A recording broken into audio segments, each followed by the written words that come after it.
রাত এখন একটা। রেজওয়ান ব্যালকনিতে দাঁড়িয়ে ফোনে কারোর সঙ্গে কথা বলছে। আরে ভাই, আমি বাংলাদেশে এসেই ভুল করেছি।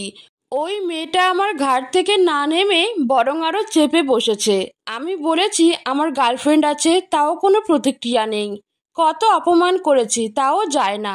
এক বিপদ সরাতে দেশে আসলাম, এসে আরেক বিপদ ঘাড়ে। ওপাশ থেকে একজন হাসতে হাসতে বলে, তুই যাই করিস ভাই, কিন্তু যার জন্য এসেছিস সেটা হতেই হবে। না হলে তোর বাপ ইরমান শেখের অনেক বড় লস হয়ে যাবে। কয়েক বিলিয়নের ব্যাপার, বুঝলি? রেজওয়ান আলতো হেসে বলে, আমি ওই হারামিটার খোঁজে আছি।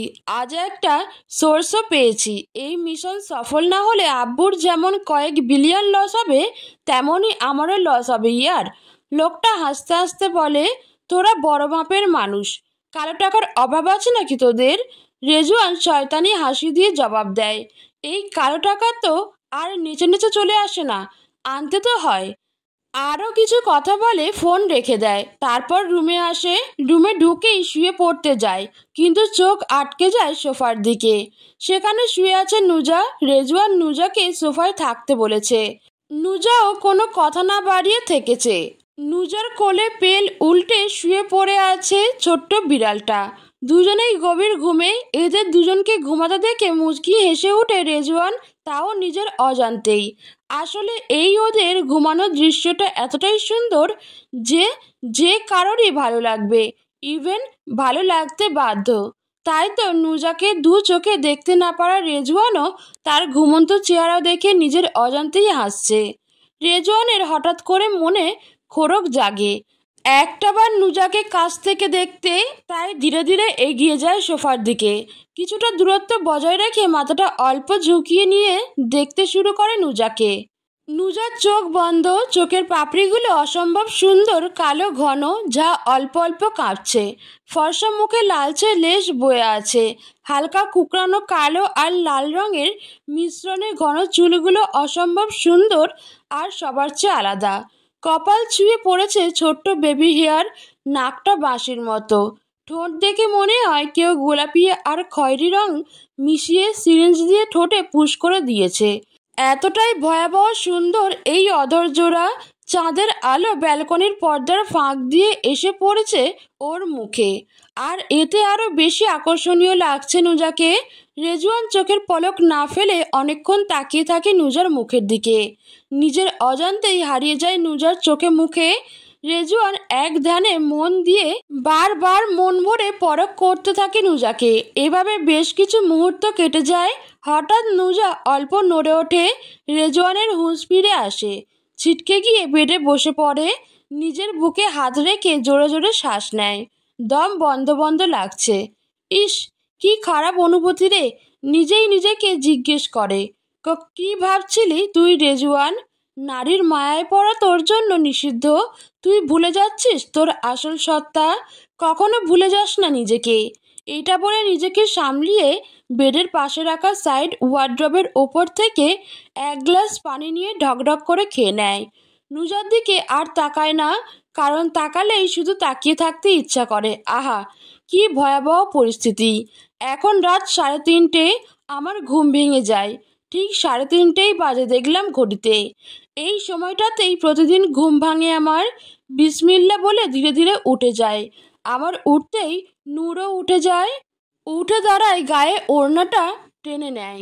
বেডের দিকে চোখ যায়। রেজওয়ান ঘুমিয়ে আছেন অন্য পাশ হয়ে। এক নজর তাকিয়ে আমি পা টিপ টিপ করে কাবাডের দিকে যাই। আলতো করে অতি সাবধানে তা খুলে আমায় কাবাডের যে সাইড দেওয়া হয়েছে সেখান থেকে নিজের মিসওয়াক নিয়ে ওয়াশরুম দিকে যাই। ওয়াশরুমের দরজাটা খুলতেই হালকা লেমন মিন্ট গন্ধের একটা ঠান্ডা ঝাপসা এসে লাগে গালে। ওয়াশরুমটা মনে হচ্ছে কোনো 5 তারকা হোটেলের মতো সাজানো। মাঝখানে সাদা মার্বেল পাথরের বিশাল একটা বাথটব, যার চারপাশে গোল করে রাখা কিছু আরামো ক্যান্ডেল। কিছুটা জ্বলছে, কিছুটা নিভে আসছে। বাথটবের দুই পাশে আলাদা করে গ্লাস ঘেরা শাওয়ারের স্পেস দেখলাম। তা আবার আধা ঘোলা কাচের পানি জমে আছে। কিছুটা অস্পষ্ট হয়ে আছে ভেতরে স্টিলের শাওয়ার হেডগুলো। এক পাশে আবার আরেকটা দরজা, যেটা আলাদা করে টয়লেটের, স্লাইডিং দরজা, স্মার্ট লক সহ। বাহ ভাই বাহ, এত কিছু! আবার ডান দিকে এত বড় একটা ইনবিল্ট ওয়ার্ড্রপ, তার উপরে সুন্দর করে সাজানো shampoo, body wash, essential oil, scrub, sponge এবং ছোট ছোট তোয়ালে। সব কিছু সুন্দর গ্লাস বোতলে রাখা, কালো ও সোনালি টোনে লেবেল দেওয়া। ওয়াশরুমের আরেক পাশে এক কোণে ওয়াল মাউন্টেড একটা বেসিন, তার উপরে লাগানো বিশাল একটা আয়না, যার ফ্রেমে ছোট্ট ছোট্ট লাইট বসানো দেখে মনে হচ্ছে মুভি স্টারদের ড্রেসিং রুম। আয়নার পাশেই ঝুলে আছে সাদা গ্রে রঙের নরম তোয়ালে, ঠিক নতুন ধোয়া কটন গন্ধ ছড়াচ্ছে। নিচে ছোট কাঠের তাক, যেখানে পরিপাটি করে রাখা হেয়ার ড্রায়ার, বডি লোশন আর স্কিন কেয়ার কিট। নিচের মেঝেটা হালকা ধূসর টাইলসে মোড়া, তার উপরে একটা সফট ম্যাট, যাতে পা ফেললে শীতল আর আরাম একসাথেই অনুভব হয়। ওয়াও, কত সুন্দর! তো যাই হোক, আমি দীর্ঘশ্বাস ফেলে চুপচাপ অজু করে নেই। বিষয়টা ভালো হয়েছে টয়লেট আর গোসলখানা আলাদা, নয়তো অজু হতো না। যাই হোক, অজু করে এসে পা টিপে টিপে কাবাড থেকে নামাজের হিজাব পরে জায়নামাজ নিয়ে নেই হাতে, সোফায় একটু আগে যেখানে চাঁদের আলো পড়ছে ব্যালকনির পর্দার ফাঁক দিয়ে, সেখানেই কাপড়ের কার্পেটের ওপর জায়নামাজ বিছিয়ে নামাজে দাঁড়িয়ে যাই। আমার জায়নামাজের এক পাশে বসে আছে নূর, ও আমার তাহাজ্জুদের সঙ্গী। প্রতিদিন রাতে যখন আমি ঘুম থেকে উঠি, নূরও উঠে যায়। আমি সেজদায় গেলে ও পিঠে উঠে যায়, কখনো পেটের নিচে এসে লুকিয়ে পড়ে, কখনো মাথায় হাত পা বুলিয়ে দেয়। আমার একান্ত, আমার সবচেয়ে প্রিয় সঙ্গী, আমার বিড়াল। প্রত্যেক ওয়াক্ত নামাজেই ও আমার সঙ্গে থাকে। এক সময় 12 রাকায়াত নামাজ শেষ করি, এখন হয়তো 4:30 বাজতে চলেছে, আর একটু পরেই ফজরের আজান হবে। আমি খুব ধীরে ধীরে নামাজ পড়ি, তাই তাহাজ্জুদে 1 ঘন্টা 1.5 ঘন্টা লেগে যায়। এখন বসে বসে পড়ছি আমার সবচেয়ে প্রিয় দুরুদ। আমাদের প্রত্যেকের উচিত রাসূলের উপর বেশি বেশি করে দুরুদ পাঠ করা, কমপক্ষে প্রতিদিন সকাল বিকাল 10 বার করে পড়া, আর আল্লাহকে মনে রাখা, তার নামও জিকির করা, দিনে অন্তত 300 বার আল্লাহ আকবর বলা। আমি মুখে দুরুদ পড়ছি, আর নূর আমার কোলে পেট উল্টে শুয়ে আছে। ওর পেটে গলায় আমি আঙুল বুলিয়ে দিচ্ছি, এতে ঠোঁট নাড়িয়ে হাসছে নূর। আমিও মুচকি মুচকি হাসছি ওর হাসি দেখে। ওকে এভাবে আদর করলেও এত খুশি হয় যা ভাষায় প্রকাশ করা যায় না। আমার ছোট্ট অবুঝ প্রাণী, আমার প্রিয় নূর।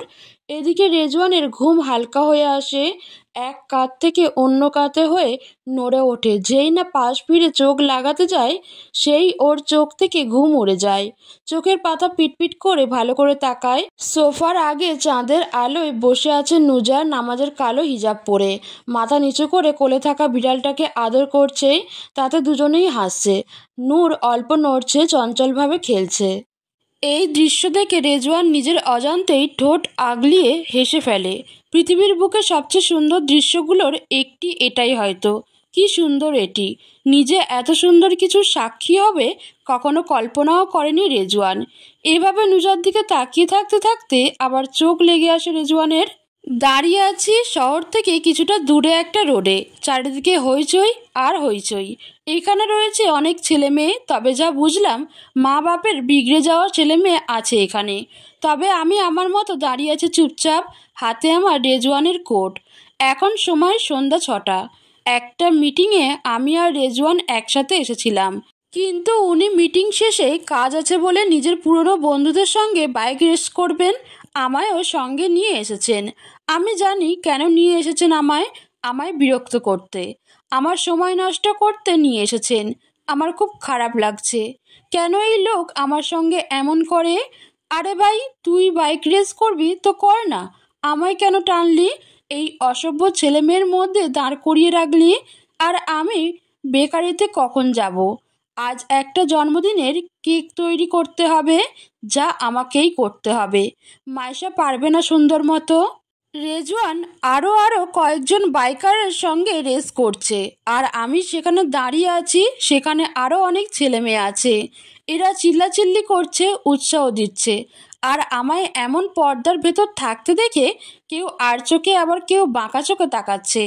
আমার পরনে কালো বোরকা, আমি তো কালো পর্দা দিয়ে পুরো আড়াল করা, কাঁধে একটা সাদা ক্যানভাস টোট ব্যাগ। ব্যাগটির উপর কালো রঙে আরবি ক্যালিওগ্রাফিতে লেখা আছে, তাও আক্কুল। আমার পা ব্যথা করছে দাঁড়িয়ে থাকতে থাকতে, কাঁদতে ইচ্ছে হচ্ছে। ও আল্লাহ, আমি কিতা করতাম, এ কোন বিপদে পড়লাম। রেজওয়ান আর যে বাইকাররা রেস করছে তারা 28 কিমি ঘুরে আবার এখানে আসবে। যে প্রথমে আসবে সেই জয়ী হবে। কখন আসবে, আসছেন না কেন, এইসব মাথায় নিয়ে চারিদিকে তাকাচ্ছি বারবার। তখনই একটা ছেলে এসে আমায় জিজ্ঞেস করে, এইখানে কার হয়ে এসেছেন মিস?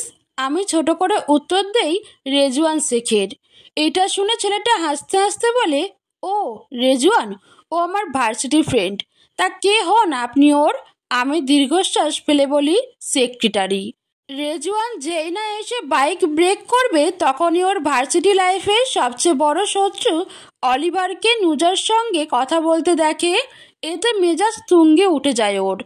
এক ঝাঁক রাগ এসে ভর করে মাথায়, দাঁতে দাঁত চেপে নিজের সব শক্তি দিয়ে জোরে ব্রেক কষে। আমার উত্তর শুনে ছেলেটা আর কিছু বলবে তখনই রেজওয়ান ফুল স্পিডে বাইক নিয়ে সবার মাঝখানে ব্রেক করেন। সাথে সাথে হইচই পড়ে যায়, অর্থাৎ রেজওয়ান জয়ী। রেজওয়ান বাইক থেকে নেমে যান। রেজওয়ানের পরনে রয়েছে একটি সাদা আর কালো নাইক উইড ব্রেকার জ্যাকেট। বুকের বাপাশে জলজল করছে নাইকের চিহ্ন। মাথায় কালো ফুল ফেস হেলমেট, যার ভিতরে হালকা গোলাপি প্রতিফলে, আর সামনে অংশে লেখা, life is too short for traffic. হাতে কালো রাইডিং গ্লাভস, পায়ে সাদা Nike air high top sneakers আর গাঢ় কালো প্যান্ট। উনি বাইক থেকে নেমে বাইকের সিটে বসে পড়লে সামান্য ঝুঁকে সামনে তাকিয়ে, ইস, মনে হচ্ছে কোনো মুভি থেকে কোনো রাইডার নায়ক নেমে এসেছেন। রেজওয়ানের বাইকটা অসাধারণ। নাম বাইকের Kawasaki Ninja H2R।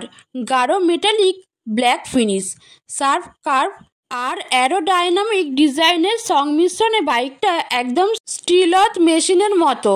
Slim body, carbon fibre frame আর সামনে হ্যান্ডল্যাম্প একটা এক্স রশ্মির মতো তাকানো, কোল্ড ও ডেডলি। ইঞ্জিনটা সুপার চার্জ মনে হয়। ট্যাঙ্কের ওপর নিনজা নামটা হাই ডেফিনেশনে লেখা। ক্যামো কালারের মতো আলোয় ফ্ল্যাশ করে। মনে হলো এই বাইক কারো ট্রিপের জন্য না, এটা তৈরি হয়েছে শুধু মিশন আর স্টেটমেন্ট দেওয়ার জন্য। বাইকটা সত্যি দেখতে মন কাড়ার মতো। উনি নামতেই ওনার দিকে অনেক মেয়ে ঘেঁষে যায়। বিষয়টা খুব খারাপ লাগে, যদিও উনি মেয়েদের সঙ্গে হাত না মিলিয়ে ছেলেদের সঙ্গে হাত মিলাচ্ছেন। কিন্তু এটা কেন আমার খারাপ লাগলো না, এমন অনুভূতি মনে আনা যাবে না। রেজওয়ান যার সঙ্গে ইচ্ছা ঘেঁষুক, তাতে আমার কি, কে আমি? একসময় উনি আমার দিকে এগোতে থাকেন। উনি যে সোজা আমার দিকে আসছেন এটা দেখে সবাই চোখ ঘুরিয়ে আমাদের দিকে তাকায়। রেজওয়ান আমার সামনে এসে নিজের হেলমেটটা খুলে হাতে নেন। হেলমেট খুলেই রাগি চোখে সেই ছেলেটার দিকে এক নজর তাকান, তারপর আমার দিকে তাকান। আমি বুঝতে পারি না কেন উনি এত রেগে আছেন। রেজওয়ানের চোখ নীলচে কালো, আর নীলচে সেই চোখ জলে আগুনের মতো। রাগ স্পষ্ট দেখতে পাচ্ছি আমি। রেগে গেলেন কেন? যখন তার রাগের কারণ খুঁজতে ব্যস্ত হব তখন দেখি পরক্ষণেই রেজওয়ান হেসে হাতের হেলমেটটা আমার দিকে ধরে আমার একদম কাছে এগিয়ে আসেন। কি হলো? এই না রাগে গিলে নিতে চাইলেন, এখন হাসছেন কেন? আর আমার এত কাছে আসছেন কেন উনি? আমি কিছু বলতে যাব তখনই রেজওয়ান মুচকি হেসে নিজের হেলমেটটা যত্ন করে আমার মাথায় পরিয়ে দেন। আমি তো হতবাক, হার্ট অ্যাটাক করে মরে না যাই, দম বন্ধ হয়ে আসছে আমার উনাকে এতটা কাছে দেখে। আমার এতটা কাছে কেন এলেন উনি?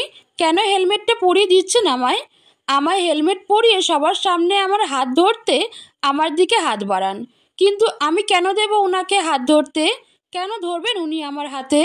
আমি নিজের হাত সরিয়ে নিই বোরকার আড়ালে। এতে উনি দাঁত চেপে নিজের হাত এগিয়ে আমার হাত চেপে ধরে জোর গলায় বলেন, চলো আমার স্যাডোজো। কি স্যাডোজো? আমি ওনার স্যাডোজো? এটা শুনে আমার জ্ঞান হারানোর অবস্থা। এ অ্যালকোহল ট্যালকোহল খেলে নাকি এমন আচরণ করছো কেন?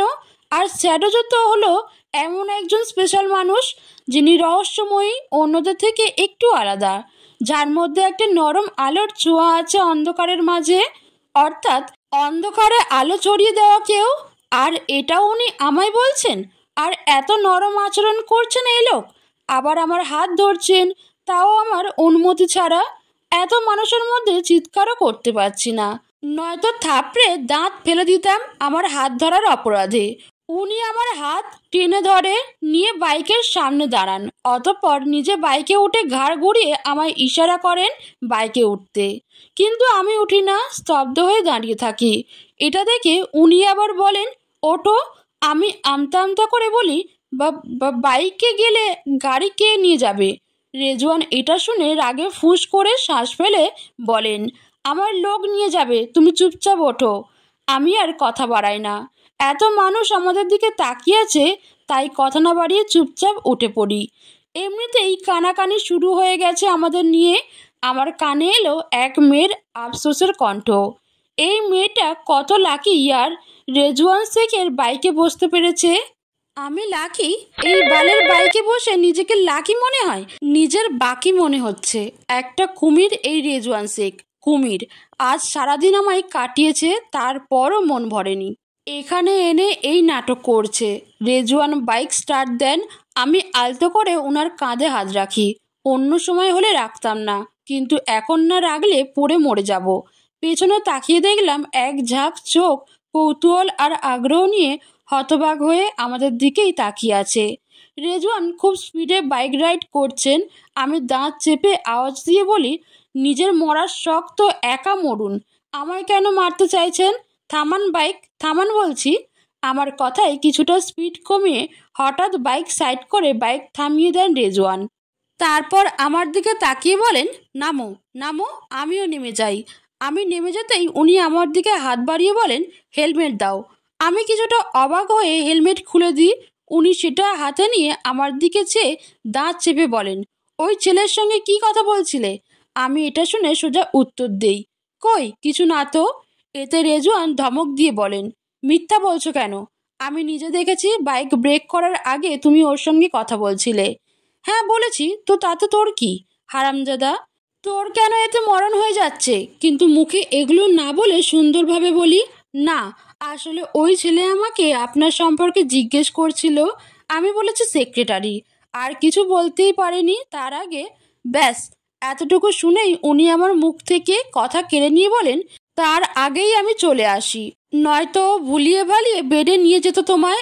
এক নম্বরের প্লে বয় ও একটা, বেডে নিয়ে যেত আমায়। এত সহজে এটা বলে দিলেন? কত বড় কথা! আমার কানে শুধু এই কথাটা ভাসতে থাকে। উনার কাছে এতটা সস্তা আমি? ছি, কতটা নিচু মানসিকতা! আমি বিষাক্ত গলায় বললাম, মুখ সামলে কথা বলবেন রেজওয়ান শেখ। আমি রাস্তার মেয়ে নই যে কেউ কথার ফাঁদে ফেলে আমায় বেডে নিয়ে যাবে। রেজওয়ান দাঁত চেপে বলেন, এত গলাবাজি করো না, আমি জানি কে কেমন। আমি রেগে উনার দিকে হালকা এগিয়ে এগিয়ে বলি, কি জানেন? কি জানেন? আর শুনুন, আর কোনোদিন আমার হাত বা শরীরের টাচ করার আগে অনুমতি নেবেন।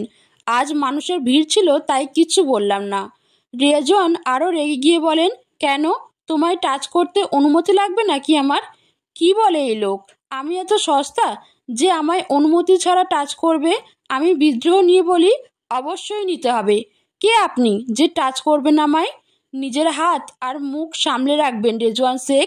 রেজওয়ান এটা শুনে নিজের হেলমেট পরতে পরতে রাগে থরথর করে বলেন, এত যখন ইগো দেখাচ্ছ তো থাকো এখানে, নিয়ে যাব না তোমার মতো মেয়েকে আমার বাইকে। আমার মতো মেয়েকে মানে? যা মনে চাই তাই বলছো? আমিও বলি তো, আমিও যাব নাকি আপনার সাথে? যাব না আমি আপনার সাথে। উনি এটা শুনে সত্যি সত্যি বাইক স্টার্ট দিয়ে দেন। সত্যি চলে যাবেন তো যাক, তাতে আমার কি, আমি তো আর হারিয়ে যাব না।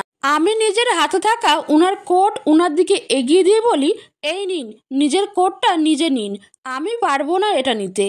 কিন্তু উনি নেন না, আমায় এই মাঝ রাস্তায় একা রেখে চলে যান। কত বড় কাপুরুষ! কাপুরুষ এই রেজওয়ান, একটা বিবেকহীন ইবালিশ। এই গরুটা মানুষ নয়, একটা আস্ত গরু। সত্যি রেজওয়ান একটা গরু, এর কোনো নর্মাল সেন্স নেই। যদি নর্মাল সেন্স থাকতো তাহলে এই সন্ধ্যায় আমায় এই মাঝ রাস্তায় ছেড়ে যেত না। আমি দীর্ঘশ্বাস ফেলে সামনে এগোই। রিক্সা করে বেকারিতে যেতে হবে। স্কুটিটাও অফিসের পার্কিংয়ের লটে রয়েছে। একটু এগিয়ে একজন ভিক্ষুককে দেখতে পাই। ওনাকে দেখে থেমে যাই। একজন বৃদ্ধ লোক, কাপড় ছেঁড়া। আমার ব্যাগে একটা জুসের বোতল আর কেক ছিল, সেটা ওনাকে বের করে দিয়ে দিই। আমার কাছে মাত্র 190 টাকা আছে, তার থেকে 40 টাকা দিয়ে দিই তাকে। মানে এই ফকির আরেক ফকিরকে ভিক্ষা দিচ্ছে, আর সাথে রেজওয়ানের কোটটাও দিয়ে দিই। এটা ইচ্ছে করেই দিয়েছি। উনি আমায় রেখে যাবেন আর আমি ওনার কোট বয়ে বাড়ি নিয়ে যাব? এত ভালো মানুষ আমি নই। ভেবেছিলাম ফেলে দেবো রাস্তার পাশে, কিন্তু এই মানুষটাকে দিয়ে দিলাম, তার কাজে লাগবে। তারপর একটা রিক্সাও পেয়ে যাই। বাড়ি আসি আমি। এখন রাত 10টা 41। আজ এত লেট হয়েছে কারণ আমি শপে যেতে যেতে এশার আজান হয়ে যায়। আর এশার নামাজ পড়ে কেক রেডি করে কেক ডেলিভারি দিয়ে বাড়ি আসি। তবে 8টার সময় রোজাকে কল করে বলে দিয়েছি যে আমি দেরিতে আসব, তাই আর আম্মু চিন্তা করবেন না। লিভিং রুম অন্ধকার দেখলাম, মানে সবাই নিজ নিজের রুমে ঘুমিয়ে গেছেন হয়তো। আমি দীর্ঘশ্বাস ফেলে রুমের দিকে, অর্থাৎ রেজওয়ানের রুমের দিকে আসি। ধীরে ধীরে দরজা খুলি। দরজা খুলেই দেখি সোফায় শটান হয়ে আধশোয়া অবস্থায় শুয়ে ইংরেজি একটা নোবেল পড়ছেন রেজওয়ান। একবার তাকিয়ে আর তাকায় না। পরনে উনার একটা সাদা টি শার্ট আর হাফ ট্রাউজার, যাতে উনার ফর্সা লোমযুক্ত পুরুষালী পা স্পষ্ট। তাই আর তাকায় না। আর তাকিয়েও কাজ নেই, তাকালেই রাগ উঠবে, মেজাজ তিক্ত হয়ে আসবে।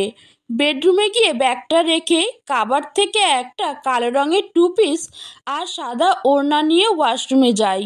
এই 2 পিসটা ফুটপাথ থেকে কিনেছিলাম, বেশ ভালোই ইউজ করা যাচ্ছে। কম টাকার জিনিস হলেও ভালোই।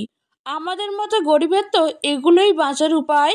ইস, যে ফুটপাথ আবিষ্কার করেছে তাকে যদি পেতাম, তবে নিজের কিডনি বিক্রি করে তাকে একটা নোবেল দিতাম। তার জন্যই তো আমাদের মতো মিসকিনরা এত সুযোগ পাচ্ছে। তো যাই হোক, এসব 100 চিন্তা করতে করতে গোসল সেরে রুমে আসি। এসে দেখি রেজওয়ান রুমে আসছেন। রুমটা মূলত 2টি ভাগে বিভক্ত। প্রথম অংশে কাজ ও আলাপচারিতার জন্য সাজানো এক ওয়ার্ক লিভিং জোন, আর দ্বিতীয় অংশে রয়েছে নিভৃত এক বেডরুম। প্রথম অংশ ওয়ার্ক লিভিং জোন। রুমে ঢুকতেই চোখে পড়ে এক দেওয়াল জোড়া বুক সেলফ। সারি সারি বইয়ের মাঝে জায়গা করে নিয়েছে কাঠের মিনিমাল আর্ট পিস, ছোট ইনডোর প্ল্যান্ট আর ফ্রেমে বাঁধানো কিছু শব্দ, ডিসিপ্লিন, ড্রিম ডেলিভার। সেলফের পাশে একটি ধূসর কাঠের অফিস ডেস্ক, যার ওপর রাখা MacBook, smart desk lamp, wireless charger আর এক কোণে ছোট্ট একটি বনসাই গাছ। ডেস্কের সামনে আরামদায়ক প্যাডেড চেয়ার। ডান দিকে রাখা রয়েছে একটি স্লিম ডিজাইনের সোফা, সাদা গ্রে কুশন দিয়ে সাজানো। পাশে একটি গ্লাস টপ কফি টেবিল, যার ওপরে coffee table book, scented candle আর একটি স্মার্ট রিমোট। সোফার পেছনে দেয়ালে রয়েছে অ্যাবস্ট্রাক্ট পেন্টিং, পাশে অ্যারো লাইট, ফ্লোর ল্যাম্প আর নিচে ছড়িয়ে রাখা সাদা কালো জ্যামিতিক ডিজাইনের কার্পেট। দেয়ালে লাগানো আছে একটি ওয়াল মাউন্টেড স্মার্ট টিভি, নিচে ফ্লোটিং মিডিয়া কনসোল, যার ওপর বসানো ব্লুটুথ স্পিকার, ঘড়ি আর শুষ্কি স্টাইলের কৃত্রিম গাছ। দ্বিতীয় অংশে বেডরুম। রুমের দ্বিতীয় ভাগে দেয়াল জোড়া স্লাইডিং গ্লাস ডোর, খুললেই ব্যালকনি। আলো হাওয়া পুরো ঘর জুড়ে ছড়িয়ে পড়ে। বড় একটি বেড। বেডটি ওয়ালনাট কাঠের বডিতে, সাদা আর শ্যাম্পেইন বেডশিটে মোড়া, লেয়ার্ড অফ কুশনে সাজানো। বেডের দুপাশে নাইট স্ট্যান্ড, একটিতে স্মার্ট অ্যালার্ম ক্লক, আরেকটিতে মরক্কান হ্যাং ল্যাম্প। হেডবোর্ডে built in reading light fit করা। বোর্ডের ঠিক সামনে রাখা ছোট্ট একটি 2 সিটের অক্সফোর্ড চেয়ারের সেট, সঙ্গে গোল কাঠের কফি টেবিল। তার ওপর রাখা রয়েছে হালকা সবুজ কাঁচের টেরারিয়াম, ছোট্ট একটা নোটবুক আর পেন। এক কোনায় ফুল লেন্থ আয়না, পাশে ফ্লোর স্ট্যান্ডিং প্ল্যান্ট। আরেক কোনায় লাগানো রয়েছে একটা স্মার্ট ডিফিউজার। মাঝে মধ্যে ঘর জুড়ে ছড়িয়ে পড়ে ল্যাভেন্ডার বা স্যান্ডালউডের গন্ধ। রুমের মধ্যে আছে বড় কাঠের দরজা, তা খুললেই করিডোর। করিডোরের ডান পাশে মডার্ন টাইলসে করা গ্লাস সেপারেটেড ওয়াশরুম। বাপাশে একটি অন্য রুম, সম্ভবত ক্লোজেট বা কাপড় রাখার ঘর। দরজায় ইনস্টল করা মোশন সেন্সর লাইট ভেতরে যায়নি এখনো। রেজওয়ানের রুমে অতিরিক্ত স্মার্ট ফার্নিচার হলো Google home, Amazon Alexa system. Smart blenders আলোর সাথে সাথে নিজে থেকেই ওঠানামা করে। Mode based ambient lighting, artificial rain sound system. ঘুমের জন্য রেজওয়ান যেই না রুমে পা ফেলে সামনে তাকায় তো স্তব্ধ হয়ে যায়। কালো রঙের কামিজে ভেজা কালো আর লালচে কুকরানো চুলে অপার স্নিগ্ধ লাগছে নুজাকে।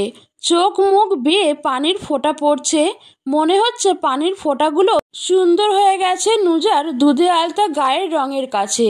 চোখের পাপড়ি ভিজে আছে, চোখগুলো কখনো সবুজ মনে হচ্ছে, আবার নীল, আবার বাদামি। সঠিক রংটা ধরা মুশকিল। ওড়নাটা বুকে জড়ানো, গলা থেকে কিছুটা সরে গেছে, যার ফলে নুজার গলায় যে পানি মুক্তার মতো লেগে আছে তাও স্পষ্ট দেখতে পাচ্ছে রেজওয়ান। এই মুহূর্তে এই নারীকে যে দেখবে সে একবারও বলবে, আল্লাহ কোনো কিছুর কমতি রাখেনি, আলহামদুলিল্লাহ। রেজওয়ান ঠায় দাঁড়িয়ে নুজার দিকে এক দৃষ্টিতে তাকিয়ে থাকে। রেজওয়ান কিছু সময়ের জন্য বাস্তবতা ভুলে গিয়ে নুজার সৌন্দর্যে হারিয়ে গেছে। রেজওয়ান অবাক হয়ে আমার দিকে তাকিয়ে আছেন, আমিও তাকিয়ে আছি। কেন তাকিয়ে আছেন বুঝতে চেষ্টা করছি। আমায় কি কিছু বলবেন, বকবেন? না, কোনো নড়াচড়া নেই। রোবট হয়ে গেলেন নাকি? আমি একটু এগোই। আমি এগোতেই উনার মনে হলো ধ্যান ভাঙে। আমায় ফটাফট জিজ্ঞেস করেন আমার কোট কোথায়। আমি সোজা উত্তর দিই, আমি এক ফকিরকে দিয়ে এসেছি। এটা শুনে উনি হতবাক হয়ে আমার দিকে তাকান। মনে হলো কোনো ভয়াবহ কিছু হয়ে গেছে। আমার দিকে এগিয়ে এসে রাগী গলায় বলেন, কি কি করেছো? আমি একটু দূরে সরে গিয়ে ওনার দিকে তাকিয়ে বলি, ফকিরকে দিয়ে এসেছি। উনি এটা শুনে নিজের মাথায় হাত দিয়ে আমার দিকে ঝুঁকে ধমকে বলেন, তুমি জানো ওই কোটের প্রাইস কত? আমি নিজেকে একটু সরিয়ে নিয়ে বলি, আমি জেনে কি করব, আমার কি কাজ এতে? রেজওয়ান খুব জোরে ধমক দিয়ে বলেন, আমার $1,000,000 কোট তুমি ফকিরকে দিয়ে এসেছো? কি করেছো এটা, হারামজাদা জানোয়ার? যখন বলেছিলাম কোট আনলি না কেন? আমায় কি তোর চাকর রেখেছিস? তুই মাঝ রাস্তায় আমার ছেড়ে আসবি আর আমি তোর কোট বয়ে আনবো? যদি পারতাম তো তোকেও ভিক্ষা দিয়ে চলে আসতাম ওই তুই পাগল মেয়েদের কাছে। কিন্তু মুখ এগুলো না বলে হালকা তাচ্ছিল্যে হেসে বলি, তো আপনার কি মত? আপনি আমায় মাঝ রাস্তায় ছেড়ে আসবেন আর আমি আপনার কোট বয়ে আনবো? ভালো করেছি, এটা করেছি। এটা শুনে রেজওয়ান রেগে এসে হঠাৎ ঝাপটে ধরেন আমার হাতের দুই বাহু। ওনার পুরুষালী হাতে ধরা পড়ায় মনে হচ্ছে আমার পাখির ঠ্যাঙের মতো বাহুগুলো ভেঙে গুড়িয়ে যাবে। আর যাবে কি, ভেঙে মনে হয় গিয়েছে। খুব কষ্ট হচ্ছে, মনে হচ্ছে কেউ দুইটা পাথর দুই বাহুতে চেপে ধরেছে। এর মধ্যে রেজওয়ান আমার এত নিকটে, ওনার বডি থেকে আসা পারফিউমের ঘ্রাণ আমার নাক আর মস্তিষ্কের 12টা বাজিয়ে দিচ্ছে। ঘ্রাণটা মাতোয়ারা করার মতো। রেজওয়ান আমায় ঝাঁকিয়ে দাঁত চেপে জিজ্ঞেস করেন, তোমার মুখ আর ঠোঁট একটু বেশিই চলে, এগুলো সামলে নাও, নয়তো আমার থেকে খারাপ কেউ হবে না। আমি ওনার দিকে নিজেকে ছাড়ানোর জন্য মোচড়া মুচড়ি করে বলি, খারাপ কি হবেন? আপনি এমনিতেই খারাপ, আপনি একটা খারাপ, আপনি খুব খারাপ, বুঝলেন? রেজওয়ান এটা শুনে আমায় এক ঝাঁকি দিয়ে নিজের একদম কাছে নিয়ে আমার চোখে নিজের নীলচে চোখ রেখে বলে, আমি খারাপ যদি বেশি বাড়াবাড়ি করো তো আমার নিকৃষ্ট রূপটাও দেখে নেবে। আমিও ওনার চোখে চোখ রেখে বলি, আমি ভয় পাই না আপনার হুমকিতে, ছাড়ুন আমায়, ছাড়ুন বলছি। কোন অধিকারে এভাবে ধরেছেন আপনি আমায়? এটা শুনেই রেজওয়ান 3 গুণ রেগে গিয়ে বলেন, অধিকারের অজুহাত দেখাতে আসিস না মেয়ে, নয়তো তোর শরীরে রগে রগে অধিকার ফলিয়ে নেব। এ বলেই উনি আমায় এক প্রকার ছুড়ে দিয়ে ওয়াশরুমের দিকে চলে যান। আমি পড়ে যেতে যেতেও নিজেকে সামলে নেই। একটা মানুষ কতটা বাজে মন মানসিকতার হলে এমন আচরণ করতে পারে? আমার 2 হাত ছিঁড়ে যাচ্ছে ব্যথায়, কিন্তু তার চেয়ে বেশি জ্বলছে অন্তর। ওই পুরুষ আমায় ছুঁয়েছে, কেন ছুবে আমায়? কথা কি এমনি বলা যেত না? কেন ছুলো এর উত্তর দিতে হবে। অধিকার ফলাবে, বালের অধিকার ফলাবে। কে? হোক, যে এত বড় বড় কথা বলবেন, আমায় ছুবেন, একে একটা থ্রেড দিতে হবে। হাতগুলো ব্যথায় ছিঁড়ে যাচ্ছে, মনে হচ্ছে কেউ কুপিয়ে নিয়েছে। ইচ্ছে হচ্ছে চিৎকার করে কাঁদতে, কিন্তু আমার জন্য কাঁদাও এখন নিষিদ্ধ। চোখে পানি জমেছে, কিন্তু বুকে পাথর বাঁধা, তাই সেই পানি বাধ্য হয়েই চোখেই জমে আছে। এতিম হওয়াটা ভীষণ কষ্টের, ভীষণ। তখনই রেজওয়ান ওয়াশরুম থেকে আসেন।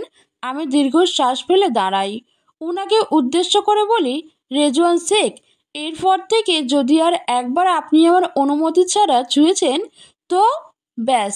আর কিছু বলবো তার আগে রেজওয়ান বলেন, হয়েছে হয়েছে, ছুবো না তোমায়। রাগের মাথায় ছুঁয়ে ফেলেছি। তোমার চেয়েও শতগুণ সুন্দরী রমণী আমার ছোঁয়া পাওয়ার জন্য পাগল হয়ে আছে। আমার ঠেকা পড়েছে নাকি তোমায় ছুঁয়ে নিজের ইমেজ নষ্ট করব? আমি দাঁত চেপে বিষ হজম করার মতো একটা শ্বাস নিই, তারপর কিছু বলি। আমার মতো মেয়ে, সাত কপালের ভাগ্য আপনার আমার দেখা পেয়েছেন এই জীবনে। মুখ সামলিয়ে নিন, নয়তো খুব খারাপ হবে। আমার আত্মসম্মানে আঘাত দিয়ে কথা বলার কোনো রাইট নেই আপনার। উনি এটা শুনে আমায় আর কিছু বলতে যাবেন, তখনই দৌড়ে রুমে প্রবেশ করে নূর। এসে আমার পায়ের কাছে হাত নাড়াতে থাকে, অর্থাৎ ওকে কোলে নিয়ে নিতে বলছে। আমি সব কষ্ট ভুলে মুচকি হেসে হাঁটু গিরে নিচে বসে পড়ি। ওকে নিজের কোলে নিয়ে ওর গলায় পেটে নিজের হাত বুলিয়ে দিই। এতে হেসে ওঠে ও। আমি ওকে আদর করতে করতে ব্যালকনিতে চলে আসি ওকে নিয়ে, কারণ ওখানে থাকতে ইচ্ছে করছে না ওই গরুর সামনে। গরু কোথাকার! এদিকে রেজওয়ান তো কিছু সময়ের জন্য নূর আর নুজার উপর ফিদা হয়ে বসেছিল, কিন্তু যখন নুজার চলে যায় নিজে বেডে এসে শুয়ে পড়ে। এসেছিল একটা সিক্রেট মিশন দেশে, কিন্তু এসে এই মেয়ের পাল্লায় পড়ে জীবনটা তেনা তেনা হয়ে যাচ্ছে। আমি ব্যালকনিতে বসে আছি, পাশে নূর। হালকা বাতাস বইছে। রাত এখন হয়তো 11টা বাজে। এই ব্যালকনিটাও অনেকটা আমার ব্যালকনির মতো, তবে এখানে বুক সেলফটা একটু বেশিই বড়। আমি ধীরে ধীরে উঠে দাঁড়াই, বুক সেলফটার দিকে এগিয়ে যাই। সোফার রুমেও একটা বুক সেলফ আছে, সেখানেও দেখেছি শুধু ইংলিশ, ফার্সি আর গ্রিক বই রাখা। এখানেও তাই। তাই একটু কৌতূহল হয় আমার।